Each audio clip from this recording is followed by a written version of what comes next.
Eo amin'ny lafiny toekarena dia nisy ny fivorina izay nandraisan'ny Madagasikara anjara amin'ny tontolon'ny fitaterana anabakabaka io. Fivorina izay natao teo anivon'ilay fikambanan'ny vondrom-pitaterana anabakabaka aty Afrika na ny Association des compagnies aériennes africaines io nitotosaina tany Afrika tamin'ny alalan'ny rafitra mijoro ao Kenya tao amin'ny renivohitra tao Nairobi tao zany, ary dia ny sekretera jeneraly ny fikambanana ity nya Eli Shinjiso izay nanana anjara betsaka tamin'ny fanatotosana izany fivorina natao izany no namaripatra fa tsy maintsy isy ny ezaka hoentin'ireto rafitra iray eo anivon'ny fikambanan'ny fikambanam-pitaterana anabakabaka afrikanina ireto na ny Afra zany hitondra ny heviny ho amin'ny fandresendahatra eo amin'ny vondrona Europeana ka ahafahany indray manala na manaisotra ny sazy izay eo atsoroky ny fikambanam-pitaterana anabakabaka malagasy Air Madagascar ary toraka izany ihany koa ny Mozambique Airlines izay hiaran'ny fanasaziana ka dia everina fa isy ny vahaolana amin'ny fanandrify amin'izany satria ireo orinasam-pitaterana anabakabaka roa ireo dia somary sahirana eo amin'izay fanatanterahana ny sidina any amin'ny faritra Europeana izay. Nosoritany sekretera jeneraly ny rafitra Afra ity ihany koa fa ny sivy amin'ireo zotram-pitaterana anabakabaka afolo dia ahitapahombiazana avokoa aty amin'ny faritra Afrika amin'izao fotoana izao ka tsy misy antony zany tokony hieverana izay olana eo amin'izay lafiny tsy ahafahan'ny orinasa pitaterana anabakabaka afrikanina amin'ny ankapobeny izay manao ny asa fitaterana sy ny fisidinana any amin'ny faritry Eropa any.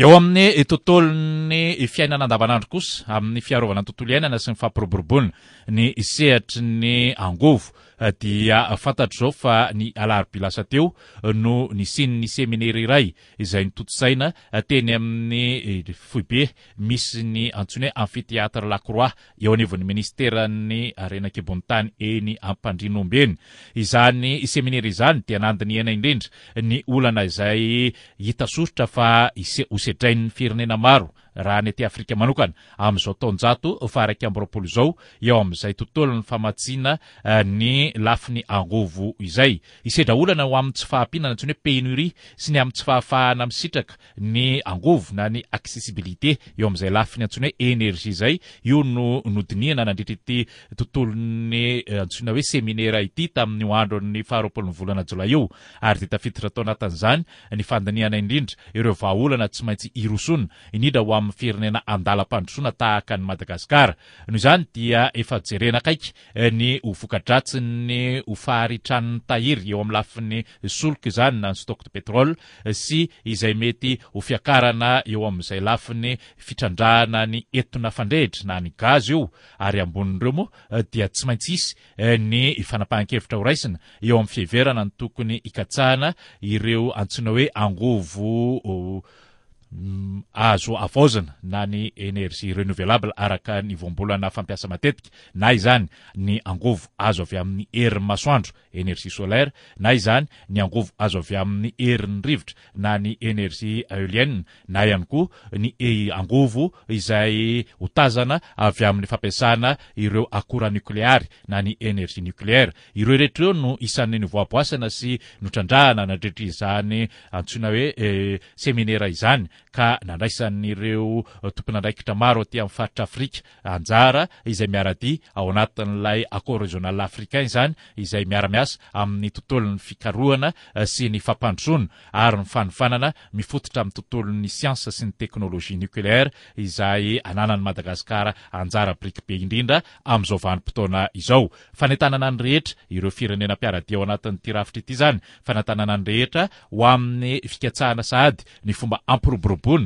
ny fametrahana ny fotodrafitrasa rehetra takin'ny rafitra momba izany antsoina hoe angovo azo avaozana izany no ny fotoran'ny fehikevitra nivoaka tao anatin'ity séminaire ity.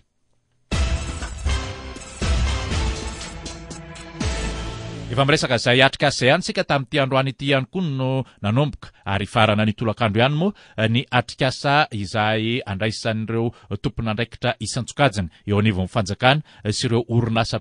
mpiandraikitra izany lafiny fanaovana tao-trano zany ny tontolo manodidina ny ho fandrafetana ilay politika pirenena ho amin'ny trano fonenana politique nationale de logement io ny ministera amin'ny fanajariana ny tany sy ny fitsinjaram-pahefana moa ny tompon'antoka tamin'ny fikarakarana izao atrikasa izao ary tafiditra indrindra ao anatin'ny tarikevitra izay natolotry ny filohan'ny fahefanavy tetezamita ho amin'ny fanorenana trano ho an'ny mponina izao atrikasa izao atrikasa izay satatra mbavarano ihany raha ny fanazavana androany teny amin'ny ivy-toeram-pirenena fandraisana fivoriana eny Ivato fa ny hevitra rehetra izay azo amin'izao atrikasa tanterahana androany izao dia tsy maintsy atolotra ny teknisiany ao niveau ministera mba ho heverina ny fomba andrafetana azy araky ny fenitra takin'ny antota taratasy mirakitra ny politika pirenena momba izany tontolony trano fonenana izany.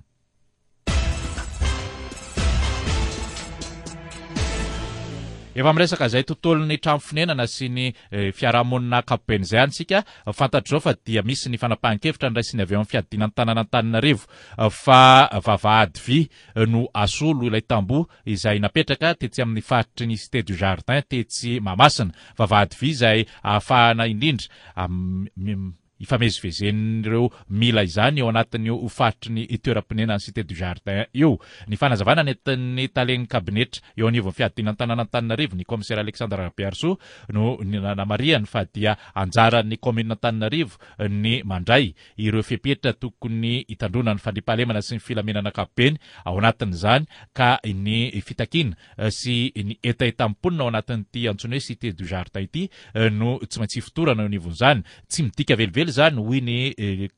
lehiben'ny kabinetra eo anivon'ny fiadinan'ny tanàna Antananarivo fa tsy afaka mifamoivoy eo amin'izany faritra zany ny rehetra saingy tsy maintsy manaja ny fipetra takin'ny imponina amin'ny tokony andalana ny filaminana sy ny tsy isian'ny kotaba eo amin'izany faritra izany fa zary manelingelina ny fiarahamonina ankapobeny ary izay no isan'ny antony andraisan'ny eo anivon'ny tanàna Antananarivo andraikitra satria tafiditra ao anatin'ny zara asa ny fiadinan'ny tanàna ny fitandrona ny filaminana sy izay mety isin'ny fandriampahalemana ankapobeny ary ny fampitoniana ny tontolon'ny fiarahamonina eto an-tanàna.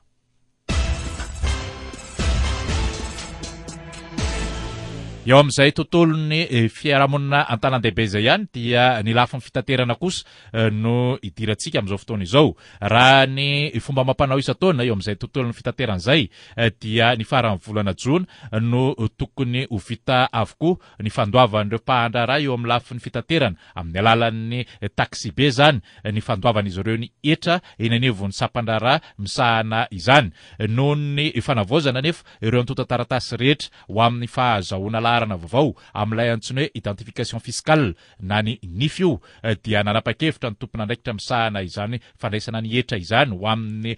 fandrarahana amin'ny lafin'ny fitaterana fa ahemotra hatramin'ny faran'ity volana Jolay ity io fanatanterahana ny fandoavana ny etra io. Eo anoloan'izany dia somary sahiran-tsaina ihany ny mpitatitra satria misy an'ireo mpitandro ny filaminana izay manindra ny fifamoivoizana eny an-dalambe no misava izany taratasy manamarika ny fahavitana ara-dalàna ny fanefana ny etra izany ny mampalahira-tsaina ny mpitatitra ohatra dia ny fisiany izay fahasairanana izay satria indraindray dia mahatratra indimy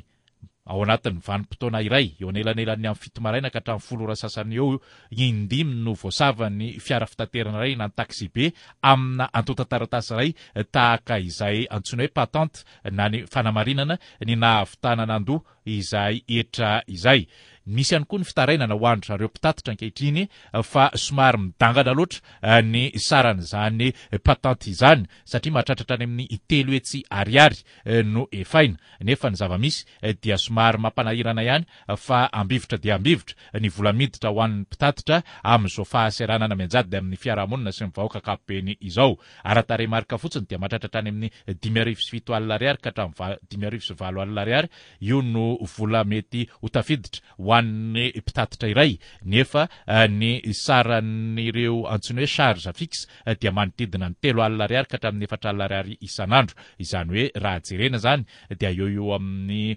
5,4 alina ariary eo no everina fa mety ho zaka nefa izany dia mbola ialan'ny solika ihany koa solika izay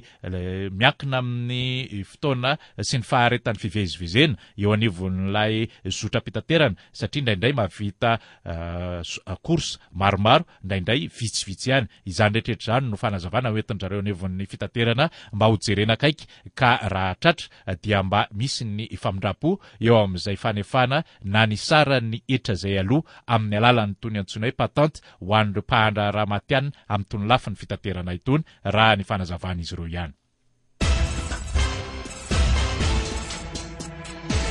Eo amin'izay tontolon'ny fandaminana sy ny fandriampahalemana ankapobeny izay ihany koa eo amin'ny lafiny hafa dia nisy omaly ny karana izay voasambobelona natao takalon'aina na ny antsoina hoe kidnapping io tany Toamasina tany. Karana roa izy ireo no niaran'izany raha ny fanampim-baovao izay voaray. Ny iray dia teo akaikin'ny bazary be tao Toamasina tao, ny iray kosa dia tany Tanamakoho. Raha ny fanampanazavana izay voaray ihany koa dia fomba nitovy no endrika ny sehoan'ny antsoina hoe fisamborana na mifakanan-keriny an'ireo teratany vahiny karana ireto ary dia izany dia nandritry ny fotoana izay nanokafan'izy ireo ny trano fivarotany avy satria samy mpivarotra ireto karana roa izay niaran'ny fakanan-keriny ireto. Ny fanampim-baovao tao anatin'izao trano izao dia ny fisian'ny antsoina hoe fandrahonana amin'ny alalan'ny